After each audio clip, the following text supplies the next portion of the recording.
NKRI harga mati. Kalimat ini sering diteriakkan dengan penuh emosi, di mimbar politik, di baliho, di media sosial. Seolah siapapun yang mempertanyakannya otomatis dicap tidak nasionalis. Tapi mari kita ajukan satu pertanyaan yang jarang berani dibahas. Apa makna NKRI harga mati jika negara dikelola seperti perusahaan keluarga?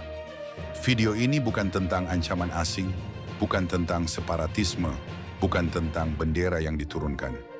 Justru tentang ancaman yang jauh lebih sunyi, nepotisme yang tumbuh di jantung kekuasaan. NKRI harga mati seharusnya berarti negara ini berdiri di atas keadilan. Bahwa setiap warga, siapapun latar belakangnya, punya kesempatan yang sama untuk mengabdi. Bahwa jabatan, kekuasaan, dan akses negara diperoleh lewat kapasitas dan rekam jejak, bukan lewat hubungan darah atau kedekatan. Namun disinilah paradoks itu muncul.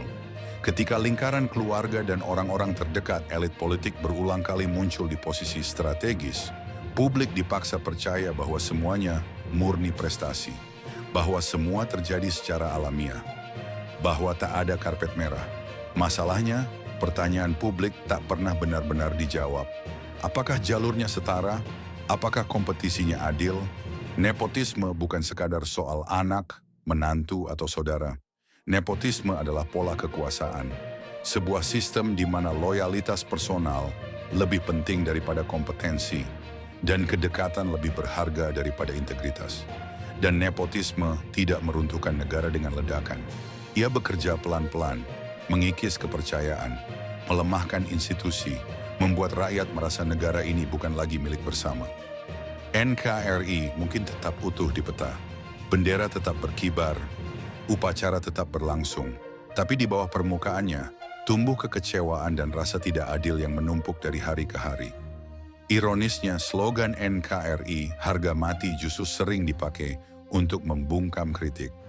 Siapapun yang menyoroti nepotisme dituduh memecah belah. Siapapun yang bertanya soal etika kekuasaan dicurigai punya agenda. Padahal justru sebaliknya. Mengkritik nepotisme adalah bentuk kepedulian terhadap NKRI. Sejarah berkali-kali menunjukkan banyak negara runtuh bukan karena serangan dari luar, tetapi karena ketidakadilan yang dibiarkan terlalu lama di dalam. Ketika hukum terasa tajam ke bawah dan tumpul ke atas. Ketika negara hadir selektif. Ketika rakyat merasa hanya penonton dalam negaranya sendiri. Nepotisme menghancurkan meritokrasi. Anak-anak muda berprestasi kehilangan harapan karena merasa jalur sudah dikunci oleh nama belakang tertentu. Institusi melemah karena keputusan diambil bukan demi kepentingan publik, tetapi demi menjaga lingkaran. Dan ketika ketidakadilan menumpuk, persatuan perlahan terkikis. Inilah paradoks terbesar NKRI harga mati. Negara diteriakan sebagai harga mati, tetapi nilai-nilai yang menopangnya justru dinegosiasikan. Maka pertanyaannya menjadi sangat sederhana, tapi menentukan masa depan. NKRI harga mati untuk siapa? Untuk seluruh rakyat Indonesia? Atau hanya untuk mereka yang berada di lingkaran kekuasaan? Jika NKRI benar-benar harga mati, maka hukum harus ditegakkan tanpa pandang bulu. Jabatan harus diberikan karena kapasitas, bukan kekerabatan. Dan kritik harus diperlakukan sebagai alarm, bukan ancaman.